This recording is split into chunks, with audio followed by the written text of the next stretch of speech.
আসসালামু আলাইকুম ওয়া রাহমাতুল্লাহ। আজকে এই ভিডিওতে দশমিক সংখ্যাকে কীভাবে অক্টাল সংখ্যায় এবং হেক্সাডেসিমাল সংখ্যায় রূপান্তর করা যায় তা আমরা নিরূপণ করব। উদাহরণস্বরূপ একটি দশমিক সংখ্যা যেমন ৭৫.৩৫ দশমিক সংখ্যা, যদি আমরা সেই সংখ্যাটিকে অক্টাল সংখ্যায় রূপান্তর করতে চাই তাহলে আমরা প্রথমে ৮ দিয়ে সংখ্যাটিকে ভাগ করতে থাকব, কারণ দশমিক সংখ্যাকে বাইনারি সংখ্যায় রূপান্তরের সময় যেমন ২ দিয়ে ভাগ করতে হয়, তেমনি অক্টাল সংখ্যায় রূপান্তর করতে হলে সংখ্যাটিকে ৮ দিয়ে ভাগ করতে হয়।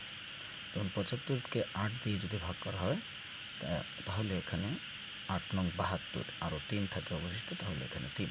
আবার যদি ৮ দিয়ে ভাগ করি তাহলে ৮ × ৮ ১ ভাগশেষ থাকে, তাহলে এখানে ১। আবার যদি ৮ দিয়ে ভাগ করি তাহলে ১কে ৮ দিয়ে ভাগ করা যায় না, তাহলে ভাগফল ০ এবং ভাগশেষ এখানে ১ থাকবে। সুতরাং ৭৫ এর অক্টাল সংখ্যা হবে ১১৩। আবার যদি দশমিকের পরবর্তী সংখ্যাটিকে অক্টাল সংখ্যায় রূপান্তর করা যায়, ঠিক দশমিক থেকে বাইনারি রূপান্তরে যেমন আমরা ২ দিয়ে গুণ করেছিলাম, ঠিক তেমনি দশমিকের পরের সংখ্যাটিকে অক্টালে রূপান্তর করতে হলে ৮ দিয়ে গুণ করতে হবে।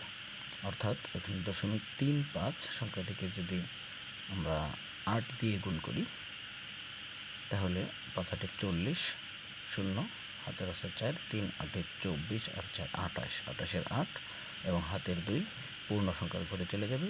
আবার ৮ দিয়ে আমরা গুণ করব, ৮ ০ ০, ৮ ৮ ৬৪-র ৪ এবং হাতের ৬ পূর্ণ সংখ্যার ঘরে চলবে। আবার ৮ দিয়ে গুণ, ৮ ০ ০, ৪ ৮ ৩২, ৩২-এর ২ এবং হাতের ৩ থাকবে পূর্ণ সংখ্যার ঘরে।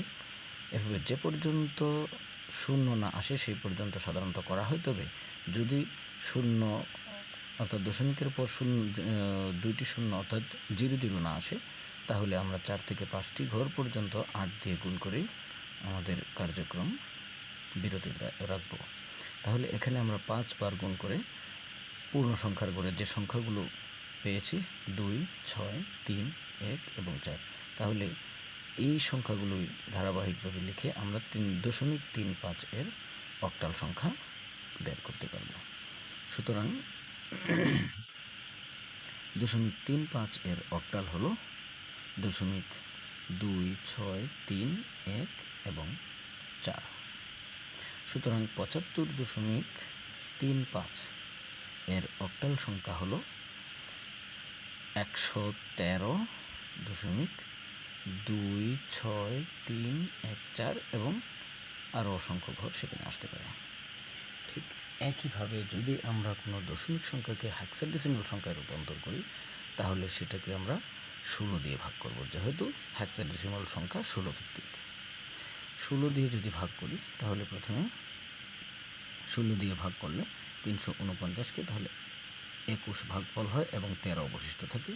আর ১৩ সংখ্যাটি হেক্সাডেসিমাল সংখ্যায় ডি এর সমান, অর্থাৎ এখানে হবে ডি। আবার যদি ২১কে ১৬ দিয়ে ভাগ করা হয় ১৬ একে ১৬ এবং অবশিষ্ট থাকে ৫, এখানে ৫। আবার যদি ১৬ দিয়ে ভাগ করা হয়, ১কে ১৬ দিয়ে ভাগ করা যায় না, তাহলে সেখানে একই অবশিষ্ট থাকবে। সুতরাং ৩৪৯ দশমিক সংখ্যাটির হেক্সাডেসিমাল সংখ্যা হবে 15D। আবার দশমিকের পরের সংখ্যাটিকে যদি হেক্সাডেসিমাল সংখ্যায় রূপান্তর করতে হয় তাহলে সেটাকে ১৬ দিয়ে গুণ করতে হবে, অর্থাৎ ০.৩২কে আমরা ১৬ দিয়ে গুণ করব। ১৬ দ্বিগুণে ৩২, ২ হাতের আছে ৩, ৩ ১৬ ৪৮ এবং হাতের ৩ ৫১, ৫১ ১ এবং হাতের থাকবে ৫, অর্থাৎ এইটা পূর্ণ সংখ্যার ঘরে চলে যাবে। আবার ১৬ দিয়ে গুণ করব, ১৬ দিয়ে গুণ করার ফলে এখানে ১.৯২ হয়, তাহলে ১ পূর্ণ সংখ্যার ঘরে চলে যাবে। আবার ১৬ দিয়ে গুণ, কিন্তু এখানে ১৬ দিয়ে গুণ করলে ১৬ দ্বিগুণে ৩২, অর্থাৎ ২ হাতের থেকে ৩, ৯ দিয়ে যদি ১৬কে গুণ করি তাহলে এখানে হয় ১৪৪। ১৪৪-এর জন্য ৪ লিখব এবং হাতের থাকবে ১৪, ১৪ পূর্ণ সংখ্যার ঘরে চলে যাবে। অর্থাৎ এখানে আমরা 14 পূর্ণ সংখ্যার ঘরে ব্যবহার করব, কিন্তু 14 এর হেক্সাডেসিমাল সংখ্যা এর সমান, তাই এখানে আমরা 14 পরিবর্তে লিখব।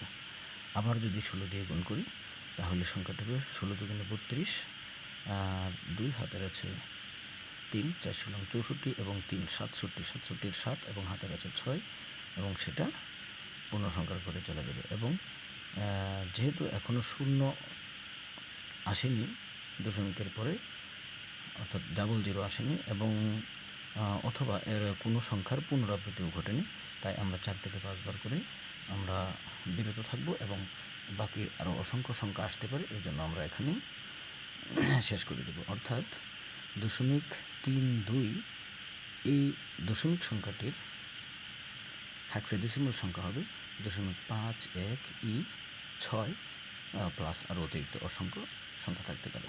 সুতরাং 349.32 এই দশমিক সংখ্যার হেক্সাডেসিমাল সংখ্যা হবে 349-এর জন্য 15D এবং 0.32 এর জন্য হবে 0.51E6।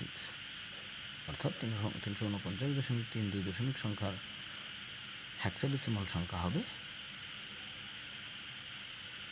15D.51E6। অর্থাৎ এখানে আমরা দশমিক সংখ্যা থেকে যদি বাইনারি সংখ্যায় রূপান্তর করি তাহলে পূর্ণ সংখ্যাটিকে দশমিকের পূর্বে পূর্ণ সংখ্যাটিকে 2 দিয়ে ভাগ করা হয় এবং দশমিকের পরের সংখ্যাটিকে 2 দিয়ে গুণ করা হয়। ঠিক একইভাবে যদি অক্টালে রূপান্তর করা হয় তাহলে পূর্ণ সংখ্যাটিকে 8 দিয়ে ভাগ এবং দশমিকের পরের সংখ্যাটিকে 8 দিয়ে গুণ করা হয়।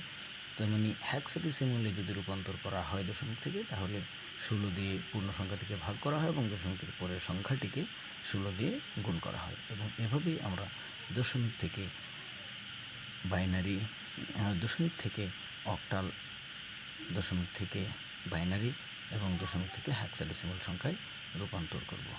ধন্যবাদ। আসসালামু আলাইকুম।